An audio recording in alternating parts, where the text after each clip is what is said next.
Zoya Lowe is informed by a doctor that she has a black hole growing inside her body about the size of a peanut and has only about a week left to live.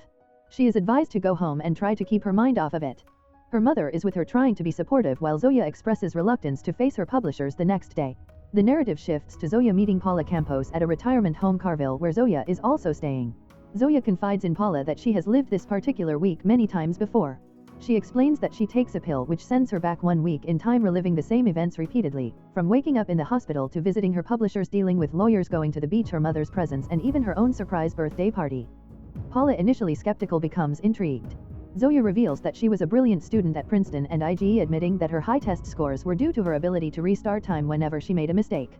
She reveals that she is desperate to break this cycle of reliving the same dying week. She believes that if she can understand how the time reversal pills work, she can tweak them to go back further in time to before her condition developed and reclaim her life. Paula, who studies time at MDC College and works in a lab, agrees to help Zoya. They go to Paula's lab, which Zoya notes has similar equipment to what she used at Princeton. Their initial attempts to analyze the pills are unsuccessful because the pills seem to regenerate or exist in a state of limbo, making them impossible to break down or melt. Zoya remembers that her former professor, Professor Dulsberg, who used to teach at Princeton, is now teaching at MDC. She believes he might have a different approach. She goes to his office where she finds a mysterious empty box. Professor Dulsberg arrives, expressing his long-held disappointment in Zoya, calling her entitled and lazy despite her initial brilliance. He criticizes her for squandering opportunities. Paula arrives, having followed Zoya, and tries to defend her. Zoya then explains to Paula that the empty box contained a nanoscopic man, a person who was shrunk indefinitely by an experimental machine and is still shrinking. They take the box to a dry aging room, a meat locker, to keep him stable. The nanoscopic man has a transmitter that allows him to communicate and a particle detector in his suit. Zoya hopes he can analyze the cell structure of the pills and relay the information back to them, given that time moves incredibly fast for him due to his shrinking state. The story ends with Zoya and Paula placing the pill inside the nanoscopic man's container, hoping for a breakthrough. Weeks passed for Zoya and Paula in the lab, but for the nanoscopic man, potentially centuries. He eventually transmits data back, confirming that the pills regenerate themselves at a subatomic level, constantly existing in a state of flux. This makes them incredibly difficult to break down or replicate. However, the nanoscopic man also sends back a crucial insight: the pills aren't just reversing time, they're creating a localized self-contained temporal loop around the user. This explains why Zoya can only go back 1 week at a time and why additional pills have no effect until the previous one has looped out of her system. The regeneration is tied to the constant reset of her personal timeline. Armed with this new understanding, Zoya and Paula realize that directly replicating the pill is a dead end. Instead, they need to find a way to disrupt the temporal loop or expand its reach. Paula, drawing on her knowledge of general relativity and quantum mechanics, proposes a daring theory. If they could introduce a highly stable low-energy temporal anomaly into Zoya's immediate vicinity, it might interact with the pill's effect, forcing the loop to either break or significantly lengthen. The challenge lies in creating such an anomaly without causing unpredictable and potentially catastrophic temporal distortions. Their next step involves fabricating a device that can generate this anomaly. They scour the outdated lab for components, improvising with old oscilloscopes, high-frequency emitters, and even some spare parts from the retirement home's discarded electronics. The process is slow and fraught with setbacks as their limited resources and time constraints weigh heavily on them. Zoya experiences more nosebleeds, a sign of her worsening condition, and the ever-present threat of her impending death looms large.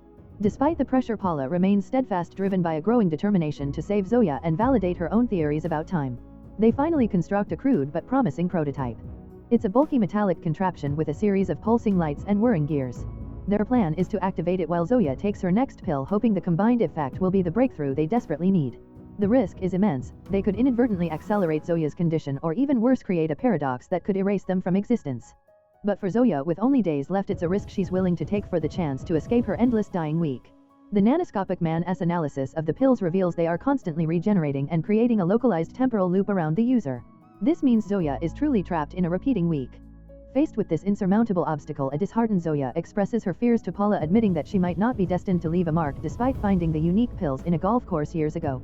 She reveals that she feels she's not as talented as other musicians she sees, despite her mother's encouragement. Paula, ever persistent, suggests they try to find Zoya's old research from Princeton. Zoya initially dismisses the idea, believing it's long gone, but the thought sparks a new avenue for hope. Zoya's nosebleeds continue, signaling her worsening condition and the impending end of her current loop. In the next loop, Zoya wakes up and immediately seeks out Paula, explaining her plan to find her old research. She convinces Paula to help her search her mother's belongings for it, as her mother kept everything, even Zoya's old high school textbooks. While searching, they find a newspaper article about Mark, Zoya's former colleague, who has been promoted at IASA, a prestigious research institution. Zoya expresses her frustration that her own work was never valued similarly. Later in the loop, Zoya encounters her past self, or a version of her mother from a previous loop, who confirms that Donald, Zoya's husband, was looking for her at the hospital. This implies Zoya has previously gone missing during her loops, causing distress to her family. In another loop, Zoya is back at the hospital. She speaks with Donald, who expresses his concern. Zoya reflects on her past choices, particularly her decision not to go to CERN for a prestigious 2-year program. She admits that she chose to stay with Donald because she didn't want to be without him despite the career opportunity. She acknowledges that she misses her old colleagues Mark and Dulsberg, and that this recurring week forces her to confront her past decisions and the life she chose. As Zoya's time runs out once more, she and Paula confront the futility of their current efforts. Paula becomes frustrated, highlighting the risks she has taken, including stealing the nanoscopic man. Zoya, overwhelmed by the endless repetition and her family's unawareness of her predicament, confesses her exhaustion and desire to simply be with her family. Paula, understanding Zoya's desperation, reveals her own reason for wanting to go back, to prevent a childhood accident involving a nail and a car tire which she believes led to unforeseen consequences in her life. This shared vulnerability reignites their determination. They decide to go to Princeton to find Mark, believing he might have a copy of Zoya's old research. Zoya expresses her deep appreciation for Paula, stating that Paula is the only one who has ever made her feel like she could truly achieve her goals. As Zoya's nose bleeds again, she tells Paula she will always come back to find her. The final loops of the story show Zoya having gone back again, confronting Professor Dulsberg, no longer caring about his criticisms but focused solely on finding Mark Harrison. She then finds Mark, now an old man, and his daughter. She learns that Mark died having dedicated his life to working on Zoya's old research, keeping it and all his awards in a hidden space, implying he continued her work and believed in her potential. Zoya is deeply moved, realizing that Mark never gave up on her. The final loop brings Zoya back to the hospital.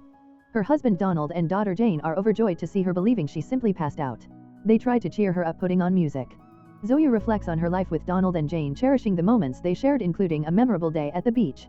She acknowledges the bittersweet nature of her situation, loving her life but regretting the unfulfilled potential of other timelines. In the very last moments, Zoya's nose bleeds one final time. She shares a poignant farewell with Donald and Jane, expressing her love and apologizing for not always being there. As she fades away, a narration describes her gaining an omniscient view of the world, seeing her own life and the lives of others, including a little girl, presumably Paula, and whispering, "You're gonna do incredible things one day, Zoya Lo. You're gonna change the world." The ending implies that Zoya, through her sacrifice and the knowledge gained, somehow influenced the past, potentially enabling Paula to pursue her scientific path and possibly giving her the time reversal pills, ensuring that the cycle of discovery and helping others continues. After Zoya's final poignant loop, the narrative shifts, revealing the broader impact of her journey. It's suggested that Zoya's ultimate disappearance from her recurring week isn't an end but a transformation. Through the nanoscopic man's continuous data transmission and Paula's dedication, a refined understanding of the pills and temporal mechanics emerges. This knowledge, subtly guided by Zoya's sacrifices and repeated attempts, allows for a more controlled manipulation of time. In a new altered timeline, Paula's research at MDC flourishes. She, now a brilliant and renowned scientist, is able to access and utilize Zoya's lost Princeton research, which somehow finds its way into her hands, perhaps delivered by an unseen force or a temporal anomaly. This, combined with the insights from the nanoscopic man's continuous accelerated existence, enables Paula to develop a more advanced understanding of the time-reversing pills. She discovers that the pills in their initial form were imperfect, creating unstable short-duration loops. Zoya's repeated use and the sheer force of her will to change the world inadvertently pushed the boundaries of these loops, providing invaluable data. Paula, driven by Zoya's memory and the whisper of her sacrifice, focuses her work not on personal gain but on the ethical implications of time travel and its potential for humanity. Her research leads to a significant breakthrough, allowing for stable single-use jumps to specific points in the past without creating recursive loops. This refined technology is not used to alter major historical events but to offer individuals a chance for closure or to rectify small personal regrets, much like Paula's desire to prevent her own childhood accident. The story concludes with Paula, now older and wiser, reflecting on the profound journey that began with a chance encounter and a strange pill. She understands the immense responsibility of her knowledge and the legacy of Zoya Lo, who, though gone from her personal timeline, truly did change the world by paving the way for a deeper understanding of time itself. The ripple effects of Zoya's actions, even those unseen, ensure a future where the past is understood and perhaps gently atoned for. If you enjoy watching this video, then subscribe to Angel Recaps for the latest movies explanation.